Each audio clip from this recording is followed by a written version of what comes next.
What is going on in the Loop fans? It's Drew here, and I happen to go to the Star Wars launch bay at Disney's Hollywood Studios. Now this is brand new, taking over the place of the Animation Academy, just opened up a couple of days ago, and I will admit I'm pretty ignorant as to a lot of Star Wars things, so I might sound foolish and you nerds are going to make fun of me. In here there are a lot of cool models and things that I think were actually from the movies, like this spaceship here. I have no idea what it was for, but I'm sure it was in there at some point. This looks like the evil guys, Darth Vader's friends. You can see some costumes there. And that triangular ship they used, I believe, the Empire Strikes Back movie. Could be wrong, though. But this used to be the waiting room for an animation show, and it now has Star Wars stuff in it. Like this, which is the droid TIE Fighter. One thing I did know was the pod racing from that first movie that nobody seemed to like, The Phantom Menace. The pod racing scene was pretty cool, though. And so they have a couple of those right here in the place that used to hold all the animators. I believe this is a Endor speeder bike, but I could be wrong about that too. Since I'm wrong at most things about Star Wars, since I'm not really a Star Wars nerd. Over here, this is where you can meet Chewbacca. Not too bad of a wait. I was kind of hoping he was going to pop out the door, but I guess you walk through that door and around the corner to meet him. Currently a 20-minute wait, and it looks like they are set up to eventually make it on FastPass Plus also, but the cast members did not seem to know when that was going to take place. You can meet Darth Vader in here also, and he had about a 20-minute wait. So these are lightsabers, and you know, I would have never known that they were all different shapes and sizes. It's kind of crazy. I always thought they were the exact same thing, but I guess I didn't pay enough attention. This one over here kind of looks like if Captain Hook were to have a lightsaber, that's what he would look like. And that one looks like a steering wheel. So all different kinds of crazy lightsabers that I didn't know existed, but they're there. Also didn't know the Storm Chaser or Stormtroopers changed looks over the different movies. But you can clearly see they did, especially that guy. He's got stars on his face. And that guy looks like he's frowning. This is Rev's Speeder. Kind of looks like a lawnmower from the movie Cars. Not really sure what it is. It almost looks like an ice cream bar to me too, actually. But there you go. And then we get this blue glowing table, which had buttons on it that didn't do anything. But there you go. And over here you can see the Jawas were having a meet and greet, which were not nearly as popular as they only had a small line and didn't need a whole exterior queue.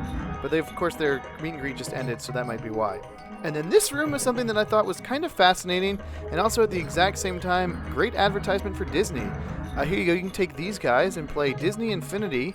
I assume those were Star Wars characters. So you can play that game, and they also had several other different Star Wars games around this room as well, like Star Wars Angry Birds you can play on an iPad.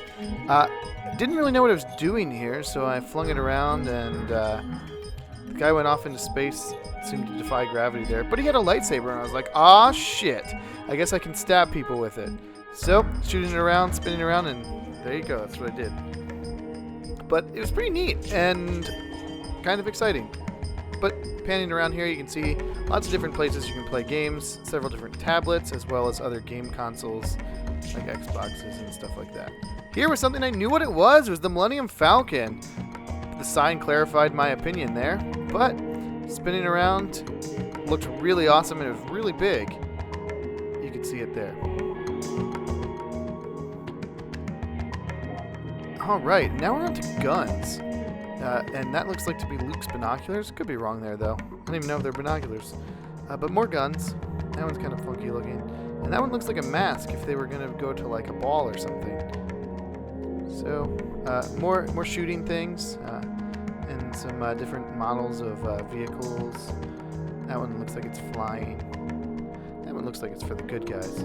But now we get a red background, so I'm going to guess this is bad guys. That helmet right there would be if the Oregon Ducks were stormtroopers. Definitely with the chrome mask. That would be my thought on that one. More binoculars there. And this guy was a flame trooper. Had no idea that character existed. Couldn't tell you what movie that's from. But flame troopers. And then his flame trooping ship.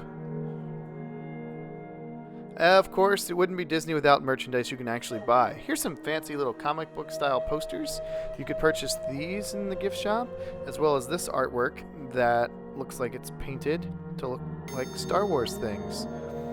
Some of them can have frames. You don't need to have the frames, but a whole bunch of Star Wars artwork all along the walls here in case you were interested in any of that stuff. of course, you could also buy a $1,800 Stormtrooper costume. I have no idea why you would want to wear this, because it would be really too expensive for Halloween, and I'd probably spill booze on it. But I don't think you're getting laid if you're going to wear that to a party either. But maybe more realistic for you would be a Darth Vader helmet for only $700 and something. You could get that as well. Of course, they had all the different characters here. You could buy their costumes, including Han Solo, Darth Vader, Stormtroopers, or you could buy this lamp, which is way cooler and way more affordable. They also have some Star Wars books here if you wanted to add up your nerd knowledge, or you can get a MagicBand, which I'm going to explain to you later about how that works.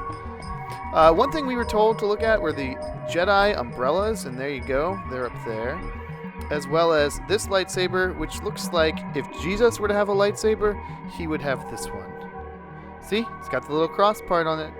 I got to hold it. It was awesome. It's for sale down there. Alright, so here's how the MagicBand works. So you pick your MagicBand, you get to scroll through all the different choices, which they had a lot of them. Some of them were okay, some of them looked a little cartoony and childish. And if I was a big fan of the actual movie, which I'm not, I'd be offended that they had like cartoon versions of them. But meanwhile, you spin around. My favorite character being R2-D2, so we're going to spin around until we find him, because he's the best. He goes like beep, boop, boop, beep, things like that. Oh, looks like there he is. Select him, and we're going to go with my favorite color, which is green.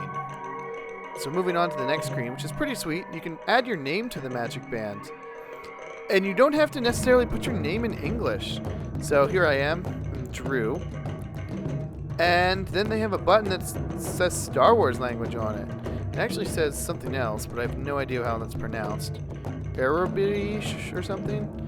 I don't know. But you can move on and get your name in Star Wars language. I assume it's the same language as the Star Wars name tags. Don't know, don't really care, but that's how you do it. And you would click print, and they would print it out for you. But of course, it wouldn't be Disney without t-shirts as well.